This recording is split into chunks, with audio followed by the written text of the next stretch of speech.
그동안 지지부진하던 정부조직법 개정안 협상이 타결되었고 원래는 오늘 국회에서 통과되기로 했었는데 제가 오기 전에 보니까 통과가 안 된 걸로 됐습니다. 이번 정부조직법 논란이 잘 보여주듯이 법은 항상 만든 이의 의도를 담고 있습니다. 그러니까 반대하는 입장에서는 그 의도를 반대하는 것이 되는 것이죠.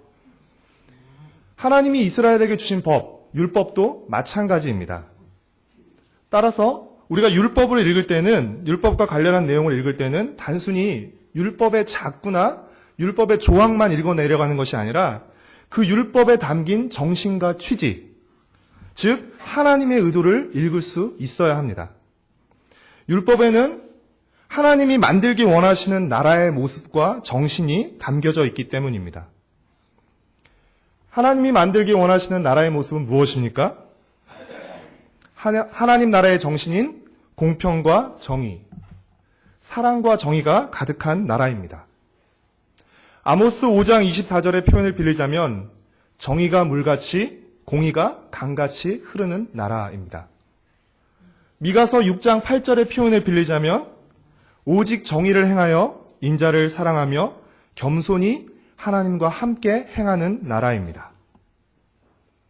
하나님은 이스라엘 백성을 하나님의 백성으로 선택하셨습니다. 그리고 그 이스라엘 백성이 하나님의 백성답게 살 수 있도록 율법을 주셨습니다. 하나님은 이스라엘이 율법을 지킴으로써 하나님의 백성답게 공평하고 정의롭게 살기를, 또한 이스라엘이 하나님이 다스리시는 나라로서 공평하고 정의로운 나라가 되기를 원하셨습니다.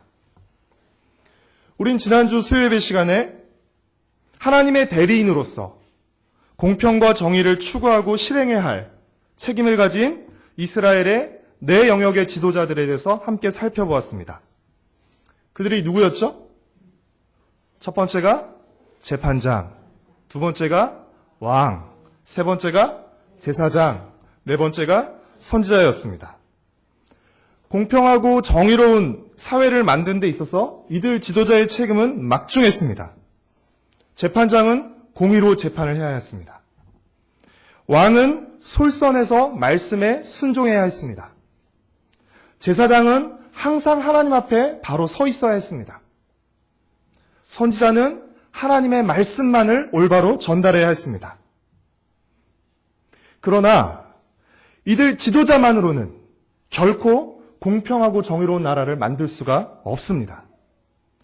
지도자들의 책임이 막중하지만 공평하고 정의로운 나라를 만들기 위해서는 이스라엘 공동체의 모든 구성원들, 즉 이스라엘 백성들이 함께 공평하고 정의로운 나라를 만들기 위해서 힘을 모으고 자기의 책임을 다할 때 공평하고 정의로운 나라가 가능해지는 것입니다.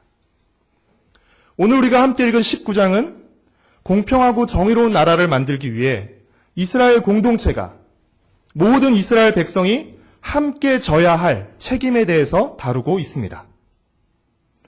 공평하고 정의로운 나라를 만들기 위해 이스라엘 공동체에 속한 모든 백성이 지켜야 할 첫 번째 책임은 모든 생명을 소중히 여겨야 한다는 것입니다. 19장 1절부터 13절까지의 내용은 소위 도피성 규례로 일컬어지는 말씀으로서 10계명 중 살인하지 말라는 제7계명과 상관 있는 말씀입니다. 하나님은 가나안 땅에 들어가면 새 성읍을 도피성으로 만들라고 하셨습니다. 2절과 3절 말씀을 함께 읽도록 하겠습니다. 내 하나님 여호와께서 내게 기업으로 주시는 땅 가운데서 새 성읍을 너를 위하여 구별하고 내 하나님 여호와께서 내게 기업으로 주시는 땅 전체를 새 구역으로 나누어 길을 닫고 모든 살인자를 그 성읍으로 도피하게 하라. 그러나 모든 살인자가 도피성에서 보호를 받을 수 있는 것은 아니었습니다. 도피성에서 보호를 받을 수 있는 살인자는 원한 없이 실수로 사람을 죽인 경우에만 해당되었습니다. 4절과 5절 말씀을 같이 읽겠습니다. 살인자가 그리로 도피하여 살만한 경우는 이러하니 곧 누구든지 본래 원한이 없이 부지 중에 그의 이웃을 죽인 일, 가령 사람이 그 이웃과 함께 벌목하러 삼림에 들어가서 손에 도끼를 들고 벌목하려고 찍을 때에 도끼가 자루에서 빠져 그의 이웃을 맞춰 그를 죽게 함과 같은 것이라. 이런 사람은 그 성읍 중 하나로 도피하여 생명을 보존할 것이니라.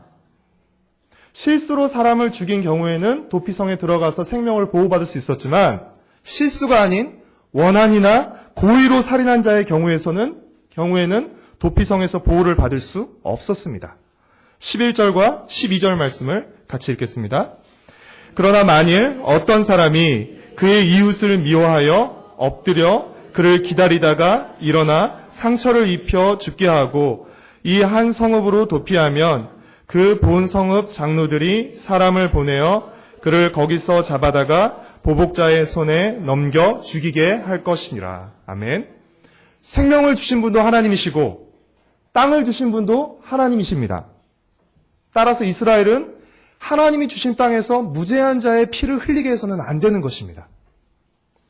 고의로 일부러 다른 사람의 생명을 빼앗는 일은 결코 있어서는 안 되는 일이었습니다. 그리고 만약 그런 일이 일어날 경우에는 반드시 죽음으로써 그에 대한 책임을 묻게 했습니다. 당시에는 이 피해 보복이라는 관습이 있었습니다. 그래서 가까운 친척이나 가족이 살인당한 사람을 대신해서 그 죽인 사람에게 복수할 수 있었습니다. 그래서 죽은 가족과 친척을 대신해서 그 살인자를 죽이는 사람들을 피해 복수자 또는 보복자라고 불렀습니다. 그러나 하나님은 이 피해 복수자, 보복자가 개인적으로 복수하는 것을 금하셨습니다. 고의로 살인을 한 사람의 경우에도 이 보복자가 바로 가서 복수하는 것이 아니라 우리가 조금 전에 앞에서 읽어봐서 알지만 재판을 통해서 공적으로 이 살인자를 보복자의 손에 넘겨주어서 그들이 죽게 하는 것이었습니다. 또한 실수로 살인한 사람의 경우에는 그 사람이 도피성으로 피해서 생명을 보호하도록 했습니다. 실수로 누군가가 생명을 잃게 되는 것은 참으로 안타깝지만 더 이상 안타깝게 생명을 잃는 일이 있어서는 안 된다는 것입니다. 하나님은 도피성 제도를 통해서 개인적인 보복의 악순환을 끊고 무죄한 자의 피를 흘리지 않도록 하신 것입니다. 살인하지 말라는 계명은 살인만 하지 않으면 안 되는 것이 아닙니다. 이 살인하지 말라는 계명에는 어떤 정신이 담겨 있는 것입니까? 살인까지만 하지 않으면 돼요. 이 계명을 지키는 것이에요? 죽이기 직전까지만 때리면 되는 것입니까? 그것이 아니죠. 살인하지 말라는 것은 무엇이에요? 생명을 소중히 여기라는 것입니다. 생명을 소중히 여길 때 고의로든 실수로든 살인하는 일들이 일어나지 않게 되는 것입니다. 나무를 베러 갈 때 나무 했는데 잘못해서 도끼가 맞아서 어떻게 죽으면 정말 실수죠. 하지만 조금 더 관리했으면, 그렇죠? 그 전에 미리 조심했으면 이런 일이 일어나지 않을 수도 있게 되는 것이죠. 이스라엘 공동체 내에서 모든 생명은 존중받아야 합니다. 어떤 사람까지요? 실수로 살인한 사람의 생명까지도 존중받아야 돼요. 말씀을 준비하면서 실수로 살인한 사람 잘 안 와닿았어요. 이 실수로 살인한 사람의 생명까지 존중해야 된다는 건 뭘까를 생각하다가 떠올랐습니다. 죽이고 싶은 사람까지. 내가 죽이고 싶은 사람의 생명까지 존중해야 하는 것이에요. 모든 생명이 존중받는 사회가 바로 공평과 정의로운 사회의 기반이 되는 것입니다. 공평하고 정의로운 나라를 만들기 위한 이스라엘 공동체의 두 번째 책임은 무엇입니까? 다른 사람의 삶의 터전을 보호하는 것입니다. 14절 말씀을 같이 읽겠습니다. 내 하나님 여호와께서 내게 주어 차지하게 하시는 땅, 곧 내 소유가 된 기업의 땅에서 조상이 정한 내 이웃의 경계표를 옮기지 말지니라. 이스라엘 백성은 가나안 땅에 들어가면 각 지파대로 집안별로 땅을 분배받게 될 것입니다. 그러면 각 가족은 이 경계가 표시된 밭을 받게 될 것입니다. 따라서 이 경계가 표시된 이 경계표를 옮긴다는 것은 무엇을 의미하는 것이에요? 바로 땅을 빼앗는 것을 의미하는 것입니다. 경계표를 옮기지 말라는 명령은 각 사람의 재산을 인정하고 보호하는 법인 것입니다. 그런데 왜 경계표를 옮기려고 할까요? 어떤 사람이 경계표를 옮기려고 할까요?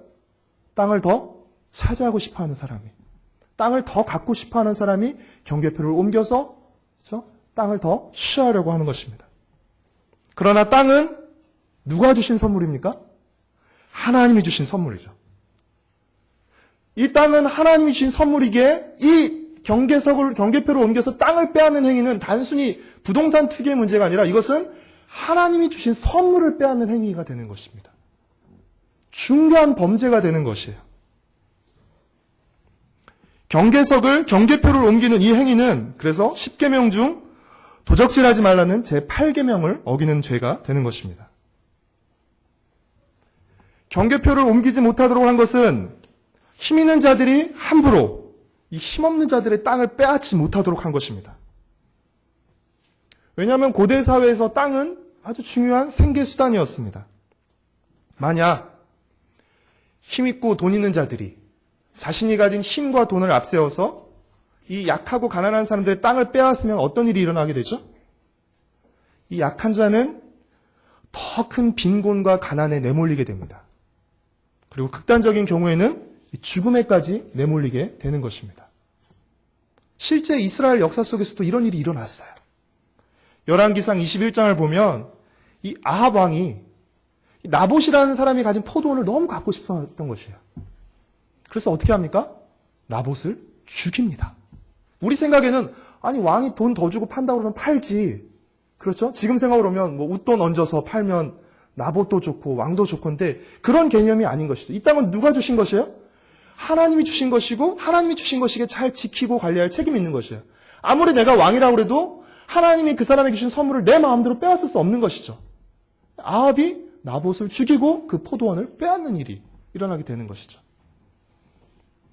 아모스나 이사야 시대에도 보면 이 경계표를 옮겨서 대규모로 토지를 소유하는 대지주들이 등장하기도 했습니다. 하나님께서 땅을 골고루 나눠주셨는데 대지주들이 등장했다는 얘기는 그만큼 뭘 의미하는 것이에요? 이스라엘 사회가 그만큼 불의하고 부패해졌다는 사실을 의미하는 것입니다. 오늘 우리 사회에서도 동반성장, 골목상권 보호, 경제민주화라는 말들이 나오는 이유가 무엇입니까? 가진 자들이, 힘 있는 자들이 더 많이 가지려고 그렇죠? 밀고 들어오는 것이죠. 그래서 힘없고 가난한 자들의 삶의 터전을 위협하고 빼앗기 때문입니다. 여기저기서 온갖 개발들이 이루어지고 있습니다. 근데 여러분, 막상 개발이 이루어지면 어떤 일이 일어나죠? 가난한 사람들은 다 내몰립니다.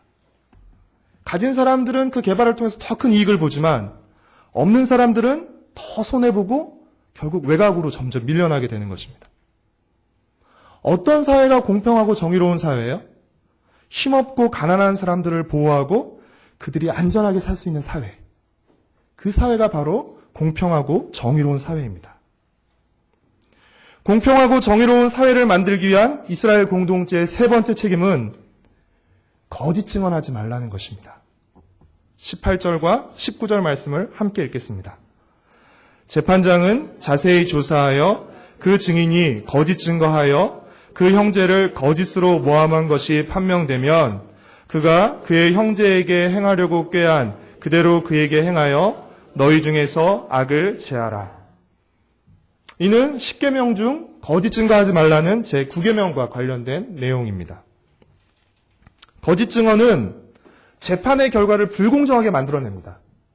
그래서 어떻게 해요? 억울한 피해자를 만들어냅니다. 그렇게 하나님은 거짓 증언을 금하십니다. 하나님은 거짓 증언을 막기 위한 최소한의 방편으로 어떤 방편을 제시하시냐면 한 명의 증인은 받아들이지 말라는 것이에요. 최소한 2명 또는 3사람 이상의 증인이 있어야만 재판을 열라고 하십니다. 15절 말씀을 같이 읽겠습니다.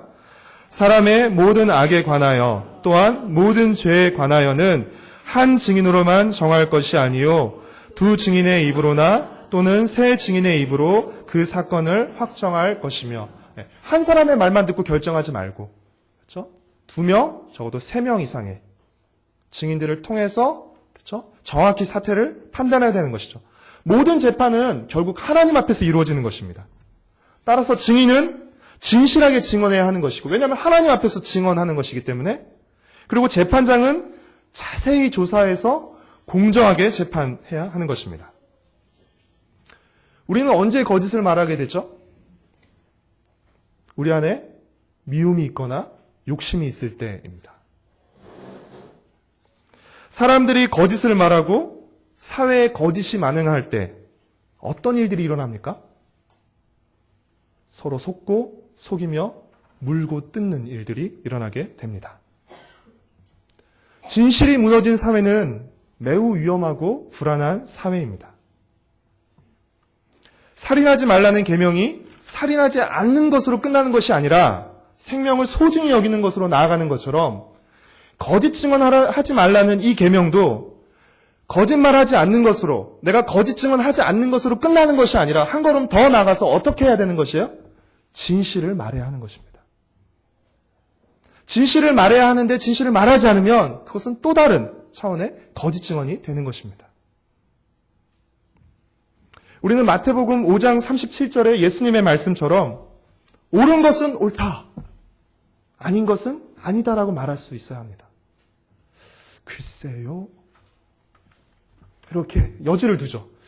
맞는 것도 같고 아닌 것도 같고, 이런 자세 자체가 그렇죠? 벌써 우리가 진실하지 않다는 표시가 되는 것이죠. 21절 말씀은 눈에는 눈, 이에는 이로 잘 알려진 구약 율법의 형벌 원칙처럼 여겨지는 말씀인데요. 함께 읽도록 하겠습니다. 21절입니다. 내 눈이 긍휼히 여기지 말라. 생명에는 생명으로, 눈에는 눈으로, 이에는 이로, 손에는 손으로, 발에는 발로이니라. 이 21절 말씀은 동회보복법이라고도 합니다. 그러니까 눈에 해를 끼쳤으면 그 사람도 눈에 해를 끼치라는 벌을 주라는 것이죠. 그렇죠? 이에는 이에다가, 손에는 손에다가, 발에는 발에다가. 이 동해보복법의 목적은 보복을 정당화하는 것이 아니라 이 보복의 확대를 금하는 것입니다. 우리도 마찬가지고 우리 아이들도 마찬가지인데 장난치면서 서로 한 대씩 때려요. 똑같은 강도로 때리나요? 강도가 점점 세집니다. 그렇죠? 똑같은 강도로 해주는 것이 아니라 점점 세다가 어느 한쪽이 울거나 코피 터지거나 이래야 좀 사태가 진정되게 되는 것이죠. 이 법은 무조건 보복하라는 법이 아니라 그 이상을 보복해서는 안 된다는 것이에요. 복수를 위한 허가증이 아니라 정의를 보증해주는, 그래서 개인이 복수할 때 이 법을 내세워서 너 내 눈 때려서 너 눈 맞아가 아니라 재판관이 형벌을 내릴 때 이 원칙에 따라서 그 형벌을 내렸던 지침으로 사용했던 것입니다. 개인이 이 법에 따라서 개인이 막 복수를 저질렀던 것이 아니라 재판장이 이 원칙에 따라서 공정하게 재판과 형벌을 내렸던 지침으로 사용됐던 것입니다. 사랑하는 성도 여러분, 이제 곧 이스라엘이 들어가서 살게 될 가나안 땅은 한마디로 우상천지였고 무법천지였습니다. 그러므로 이스라엘이 가나안 땅에 들어가서 가장 먼저 해야 할 일은 무엇이었습니까?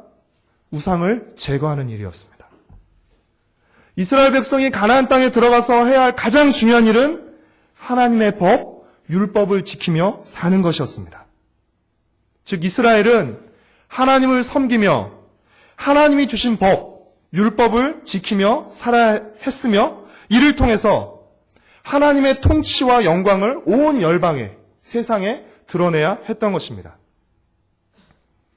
이를 위해서 이스라엘의 모든 지도자와 백성들은 자신의 자리에서 자신의 책임을 다해야 했던 것입니다. 하나님의 백성이라는 놀라운 선택, 그리고 하나님이 주신 율법이라는 놀라운 선물, 또 하나의 선물인 가나안 땅. 이 선물을 받은, 놀라운 선택과 선물을 받은 이스라엘 백성에게는 어떤 사명과 책임이 주어진 것이에요? 선택과 선물을 받았어요. 가나안 땅에 들어갔습니다. 선택과 선물만 받은 것이 아니라 이들은 선택과 선물을 받으면서 사명과 책임을 함께 받았습니다. 그 사명과 책임은 무엇입니까?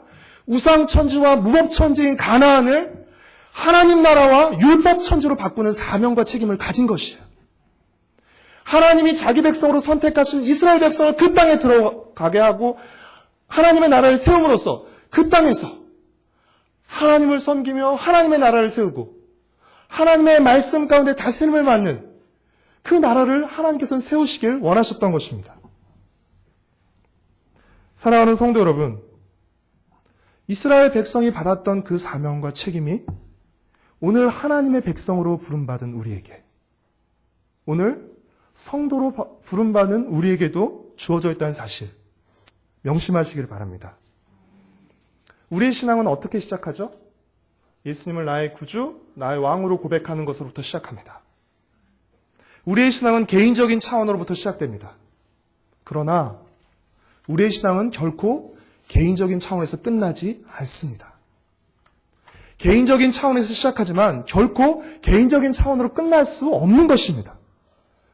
우리의 신앙은 나로부터 시작하지만 나로 끝나지 않고 이웃을 향하게 돼 있고 사회를 향하게 돼 있고 결국에는 하나님을 향하게 돼 있는 것입니다.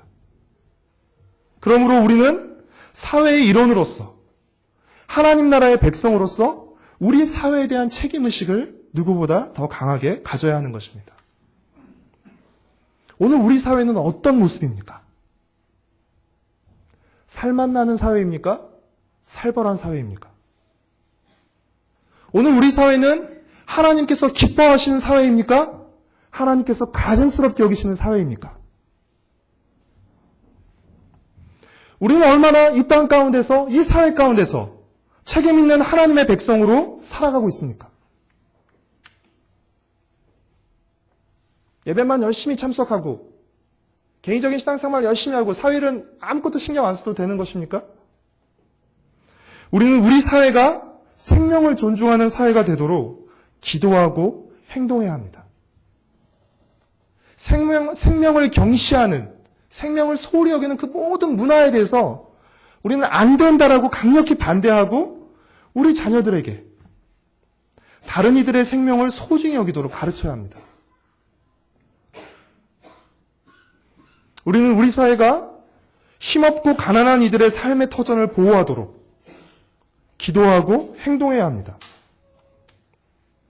다른 사람이 어떻게 되든 나만 이익을 보면 된다는 생각 버려야 됩니다. 이 생각 하나님이 기뻐하실까요? 다른 사람이 어떻게 되든 나만 잘 되면 돼. 나만 이익이 되면 돼. 내 일이 아니니까 상관없어. 나 몰라라에서는 안 되는 것입니다. 어쩌면 내려오는 것이죠. 밑에서부터 힘없고 약한 사람들이 밑에서부터 점점 어려워지면서 어떻게 해요? 없어지면 그 다음은 내 차례가 될 수도 있는 것이죠. 또한 우리는 진실을 말하도록 기도하고 행동해야 합니다. 우리 자녀들에게 진실을 말하도록 가르쳐야 합니다. 사랑하는 성도 여러분, 우리의 목표는 이 땅에서 잘 먹고 잘 사는 게 아니라 하나님의 백성답게 잘 사는 것입니다. 지난주에 우리는 하나님의 뜻이 하늘에서 이루어진 것 같이 땅에서도 이루어지길 기도해야 된다라고 배웠습니다. 우리는 개인의 삶 속에서 뿐 아니라 우리의 사회 속에서도 하나님의 뜻이 이루어지길 기도해야 합니다. 하나님은 내 삶만 다스리는 하나님이신가요? 교회만 다스리시는 하나님이신가요?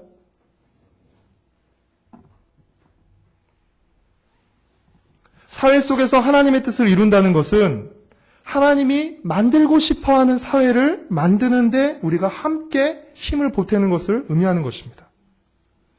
교회 속에서 하나님의 뜻을 이룬다는 것은 하나님이 만들고 싶어하는 교회를 우리가 만들어간다는 것을 의미하는 것입니다. 가정 속에서 하나님의 뜻을 이룬다는 것은 하나님이 만들고 싶어하는 가정을 우리가 만들어간다는 것을 의미하는 것입니다. 진짜 중요한 것이 무엇이에요? 내가 만들고 싶어하는 가정과 교회와 사회의 모습이 하나님이 만들고 싶어하시는 가정과 교회와 사회의 모습과 일치하느냐는 것입니다. 하나님이 만들고 싶어하시는 그 모습을 나도 만들고 싶어 하느냐 하는 것입니다. 어쩌면 우리는 하나님이 만들기 원하시는 가정과 다른 모습의 가정을 꿈꾸고 있지는 않습니까? 하나님이 만들기 원하시는 교회의 모습과 다른 모습의 교회를 꿈꾸고 있지는 않습니까? 다른 모습의 사회를 꿈꾸고 있지는 않습니까? 사랑하는 성도 여러분, 하나님의 나라를 세우는 책임은 지도자에게만 주어진 것이 아니라 모든 이스라엘 백성에게 주어졌습니다. 마찬가지로 오늘 이 땅에서 하나님의 나라를 세우는 사명과 책임은 목회자나 사역자에게만 주어진 것이 아니라 오늘 하나님의 백성인 우리 모두에게 주어진 것입니다. 나만 생각하며 살아서는 안 됩니다. 나만 생각하는 것은 나쁜 것입니다. 우리는 믿지 않는 사람들처럼 너 죽고 나 살자는 식으로 살아서는 안 됩니다. 예수님 그렇게 살지 않으셨죠. 우리는 하나님의 뜻과 이웃들을 생각하며 살아야 합니다. 다른 이들의 생명을 소중히 여겨야 됩니다. 다른 사람들의 삶의 터전을 소중히 여겨야 합니다. 그리고 진실을 존중하며 살아야 합니다. 나 혼자 힘으로 무엇을 할 수 있겠냐? 라고 반문하고 또 그것을 핑계 삼아 포기할 수 있습니다. 포기하려는 마음이 우리 안에 많이 있습니다. 하지만 하나님께서 우리에게 원하시는 것은 우리가 모든 것을 바꾸는 것이 아니라 우리가 할 수 있는 만큼만 하는 것입니다. 내 힘으로 할 수 있는 만큼만 순종하고 나머지는 하나님께 맡겨드리면 되는 것입니다. 다른 사람이 하지 않는 것을 핑계 삼아 나도 하지 않을 수 있지만 그 책임은 내가 져야 합니다. 이 사람도 하지 않는데 내가 왜 해야 돼요? 다른 사람을 핑계 삼아서 하지 않지만 다른 사람을 핑계 삼아 하지 않는 책임은 다른 사람이 지는 것이 아니라 내가 하나님 앞에서 져야 하는 것입니다. 하나님 나라의 백성으로서 우리에게 하나님 나라를 세우는 사명과 책임이 주어졌다는 사실을 인식하시기를 바랍니다. 우리의 삶과 가정과 교회와 사회에 하나님의 뜻을 이루어드리는 하나님이 만들기 원하시는 모습으로 우리의 삶과 가정과 교회와 사회를 만들어가는 우리 개인과 공동체가 되기를 간절히 소망하고 축복합니다. 우리 함께 같이 찬양하시고 기도하시겠는데요.